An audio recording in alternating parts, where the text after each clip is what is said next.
Hi everyone, welcome to Gagan story time. आज की हमारी स्टोरी है। आज सुबह सुबह हमारे घर काम करने वाली भाई अपनी बेटी रीना को साथ में लेकर आई। मेम साहब, आज से हमारी बेटी रीना आपके घर काम करेगी। मैं अब बूढ़ी हो गई, अब मुझसे इतना काम होता नहीं। कभी कभी काम पर मैं भी आ जाया करूंगी। मैंने उसकी बेटी को ध्यान से देखा। क्या नाम है तुम्हारा? उसने धीरे से कहा, रीना। मेरी नजरें उसके चेहरे से हट नहीं रही थी। ईश्वर ने उसे बड़े फुर्सत से बनाया था। गोरा रंग, बड़ी बड़ी आंखें, सिंदूर से भरी मांग, माथे पर बिंदी। मैंने उससे पूछा, घर का सारा काम कर पाओगी?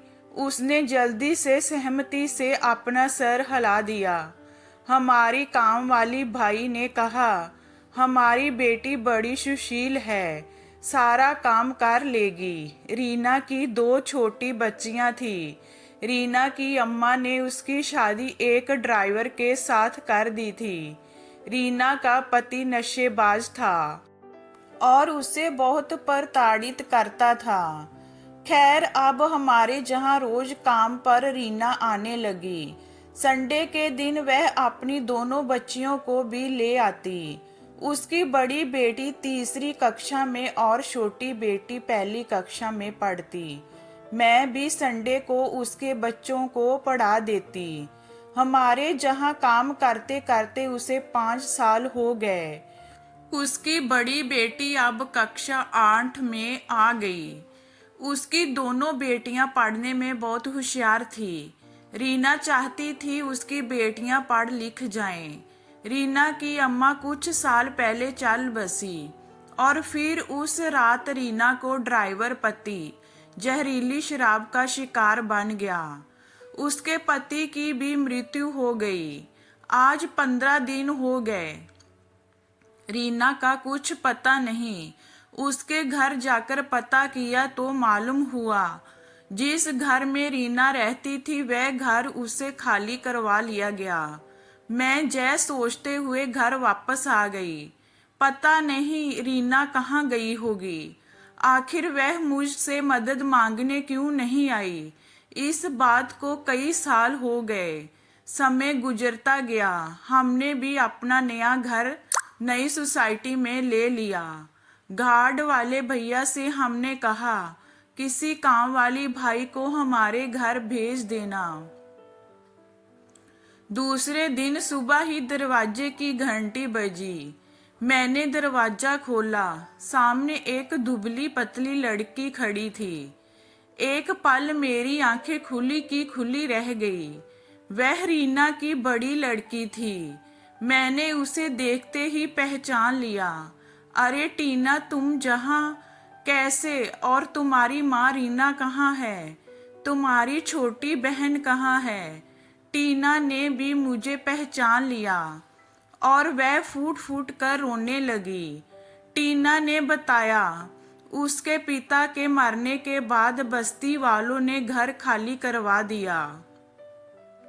पास में ही एक मंदिर था जहां रीना रोज पूजा करने जाती थी। मंदिर का पुजारी रीना को अपने साथ ले गया। पुजारी ने रीना से कहा, तुम्हें चिंता करने की कोई जरूरत नहीं। मंदिर में बहुत जगह है, तुम वहां अपने बच्चों के साथ रहना और मंदिर में जो भी चढ़ावा आएगा उससे तुम्हारा गुजारा हो जाएगा। तुम मंदिर की साफ सफाई कर देना। रीना पुजारी के बातों में आ गई और फिर एक दिन माँ मंदिर का आंगन साफ कर रही थी। तभी पुजारी घर आया। उसने हम दोनों बहनों को बाहर खेलने भेज दिया। अंदर क्या हुआ हमने नहीं देखा। जब हम घर आए तो माँ अस्त व्यस्त घबराई हालत में जमीन पर बैठी थी। उसका शरीर काम रहा था, चेहरे का रंग उड़ा हुआ था। उसने पूछा, माँ क्या हुआ? माँ कुछ नहीं बोली। माँ मंदिर के अंदर जाकर भगवान के चरणों पर सिर रखकर दहाड़े मार कर रोने लगी। वह पुजारी माँ की मजबूरी समझ गया। अब अक्सर वह हमारे घर आता और हम दोनों बहनों को किसी बहाने बाहर भेज देता और माँ का शोषण करने लगा। माँ ने कुछ दिनों तक तो उसके अत्याचार को सहा। अब पुजारी की नजर हम बहनों पर थी। एक दिन उसने प्रसाद खिलाने के बहाने मुझे बुलाया और मेरा हाथ खींचकर अंदर कमरे में ले जाने लगा। माँ ने जब देखा, वह दौड़ती हुई आई। पास पड़ा हुआ पत्थर उठाकर उसने पुजारी के सर पर मारा। पुजारी के सर से खून बहने लगा। माँ जब तक उसके सर पर पत्थर से मारती रही, जब तक पुजारी मर नहीं गया। हम दोनों बहनें जोर जोर से रो रही थी।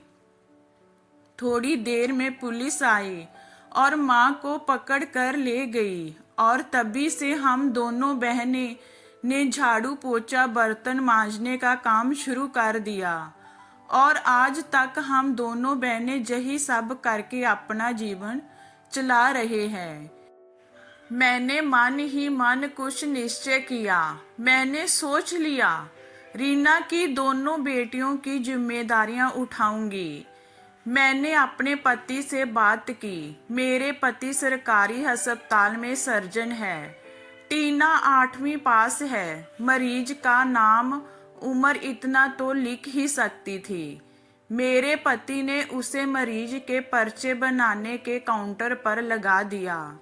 सरकारी अस्पताल में जो सर्वेंट क्वार्टर थे, वहां रहने के लिए एक कमरे की भी व्यवस्था कर दी। छोटी बहन की आगे पढ़ने की जिम्मेदारी उठा ली। टीना की छोटी बहन हमारे घर का थोड़ा काम भी करती और अपनी पढ़ाई भी करती। एक दिन मैं रीना से मिलने उसके दोनों बेटियों को साथ लेकर जेल गई। सामने से आती रीना हड्डियों का ढांचा हो गई थी। रीना मुझे देखकर दीदी और वह फूट फूट कर रोने लगी। रीना, तुम चिंता मत करो, तुम्हारी दोनों बेटियों की जिम्मेदारी अब मेरी है। तुम्हारे दुख की चट्टानों के बीच शायद सुख की नन्ही नन्ही शाखा निकलने लगी है, जो जल्दी ही एक विशाल वृक्ष बन जाएगी और तुम्हें सुख की छाया देने वाली है। तुम्हारी दोनों बेटियां अब हमारी छात्र छाया में है। रीना मेरी सारी बातें सुन रही थी। तभी सिपाही ने कहा, चलिए मिलने का समय समाप्त हुआ।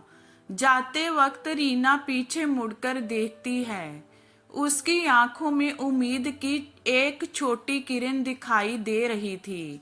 तो ये हमारी स्टोरी आपको कैसी लगी हमें कमेंट में बताइए।